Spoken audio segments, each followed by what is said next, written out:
তেল তো সব নিয়ে এসে জমা করা হয়েছে সংসদে। বক্তৃতা দেওয়া হয় 7 মিনিটে, 7 মিনিটের বক্তৃতায় 6 মিনিট 59 সেকেন্ড শুধু তেল বিতরণ চলে, 1 সেকেন্ড এলাকার কথা বলার টাইম পায় না। তেল বিতরণ যখন শেষ হয়ে যায় তারপরে বলে, মাননীয় স্পিকার আমার এলাকার কথা বলার জন্য 2 মিনিট সময় চাই।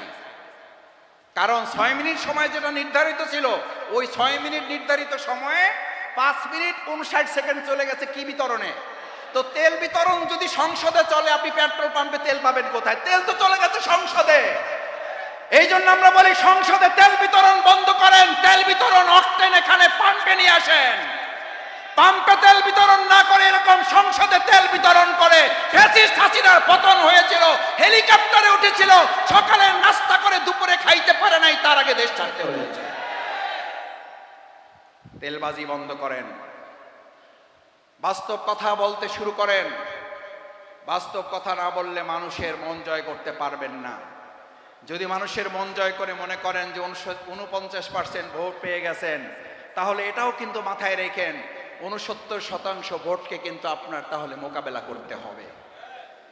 আমরা আপনাদের বিরোধী নই, নাম বিরোধী দল, কিন্তু আমিরে জামাত বিরোধী দলের নেতা ডাক্তার শফিকুর রহমান পরিষ্কার বলেছেন, আমরা বিরোধী দলে থেকে যৌক্তিক কাজে আপনাদের সামগ্রিকভাবে সহযোগিতা করব, কিন্তু অন্যায় অযৌক্তিক গণবিরোধী কোনো বিষয় হলে সামর্থ্য অনুযায়ী জনগণকে সাথে নিয়ে প্রত্যেকটা বিষয় আমরা মোকাবেলাও করব।